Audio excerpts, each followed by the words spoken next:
I'm Chris. I'm Elyn. And this is Single Dad Homesteading, brought to you from the Appalachian Mountains in the beautiful Northeast Tennessee. We're going to talk to you today about a little something that's going on in most of our homes here on the East Coast, and that is heat. And I know this is a exciting topic. Elyn is just chomping at the bit to do it. So what we'd like to go through are some dollar amounts, cost per year, going through wood stove, propane, oil, and electric.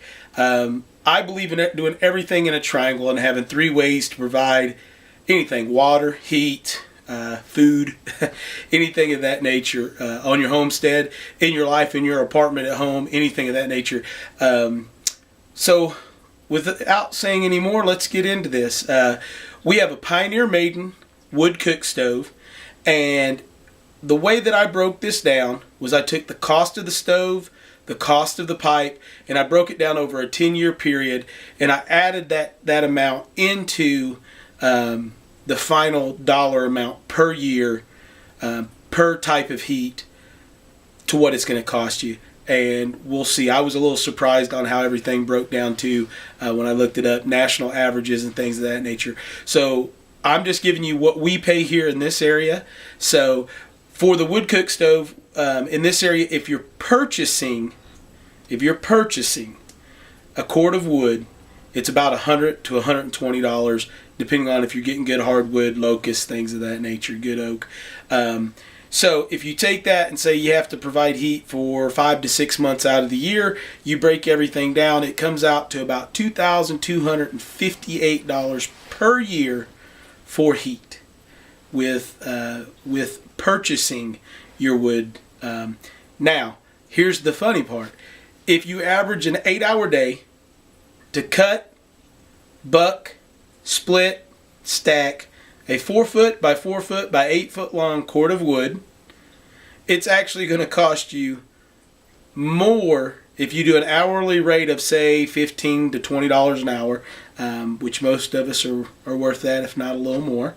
And you take that time and you consider that in there on other things you could be doing on the homestead, if you're going to purchase your wood versus you got the ability to buck your wood and things of that nature by yourself, splitting, and then, that's not even putting in the cost of a splitter. If you buy a splitter, that's just buying a good axe and having a couple of great wedges. So it's going to come out to about $3,200 a year at 10 cords of wood. So still in that neighborhood. Our backup heat, and this year has been our primary heat, and I'm very surprised on how it's come out. We're still hooking up. We've had the Pioneer wood stove since we started 5 years ago on the homestead. The 3 years we've been here, we've been kind of going with the propane heat. We're doing some stonework and things of that nature inside the house, on the floors and the walls and outside, and we've just gotten those products here to get that finished up. So in the next couple months that'll be here, not for this winter unfortunately, but we've been using propane heat. And at the end of the season 2 years ago, I found a Mr. Heater 30,000 BTU infrared at Tractor Supply for right at $200.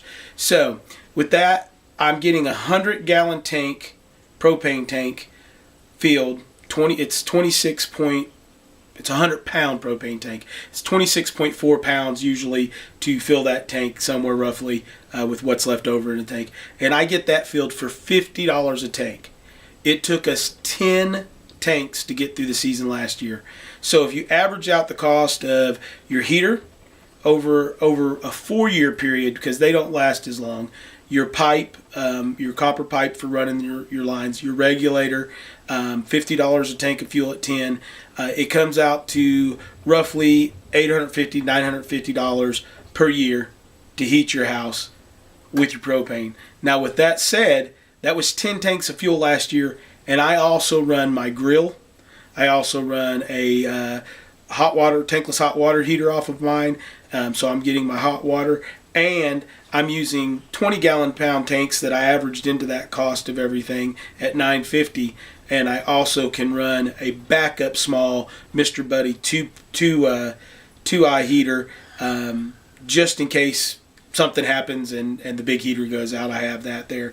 So $1,000. Let's say $1,000 for a year. Now, oil and kerosene. So oil and kerosene, average price in the U.S. right now is $3.45 per gallon. To do a 1,000 to 1,200 square foot home for the year is coming out to about 700 gallons of fuel. And it's 700 gallons of fuel.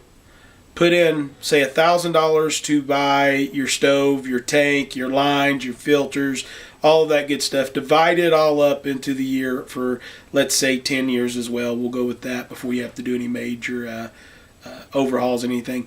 It came out to just about $3,500 per year to do oil and kerosene. Now, here's the part that completely shocked me. Do 6 months for 1 year, and that's if you're using heat for 6 months for electricity at a $300 a month electrical bill. And buying a nice electrical heater, central heat and air, say of that nature, having it installed, dividing that out through a 10-year period. Hopefully you get that long out of it before you have to have any major repairs. It came out to $2,300 a year. So when you look through all of that and you add them all up, you're still at your best cost with the propane if you're running a system there at $850 a year. Then you got to your wood at $2,258 per year, and that's if you're purchasing. If you're not, it's almost $3,000 something if you're doing all the work yourself and averaging an hourly rate.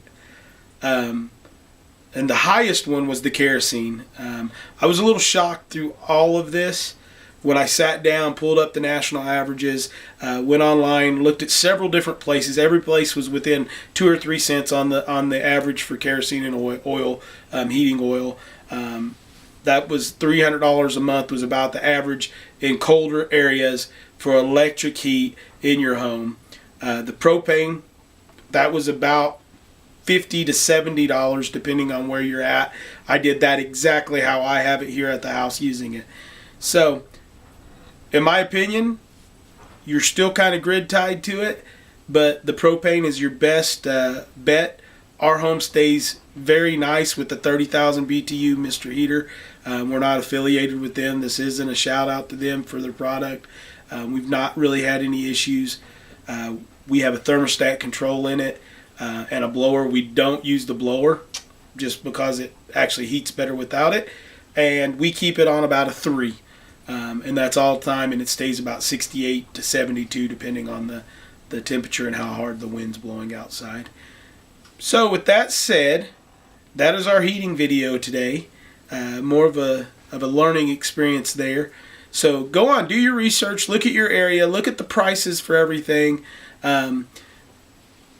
Do what's best for you. Have a backup. If you have a wood cook stove, go buy a small propane heating stove that you can have put in your house, or a wood fire stove. She's over here playing with my buttons instead of paying attention to the video. So when you're looking at everything, take in consideration to have a backup to the backup. We do have a little Libby 1800 electric heater that if we need to, we can plug up. We've only had to do that once or twice just because I've forgotten to go have the extra tank filled. Went to pull the tank's empty, throw on the little electric heater and let it go. So if you liked this video and you thought that the information in it was helpful, hit the like button. If you didn't like it, hit the dislike button, the thumbs down. Subscribe for us, and once again, please, please, please, please leave us some comments down below. Ask some more questions. If I know the answer to them, I'll give them to you. And as always, God bless.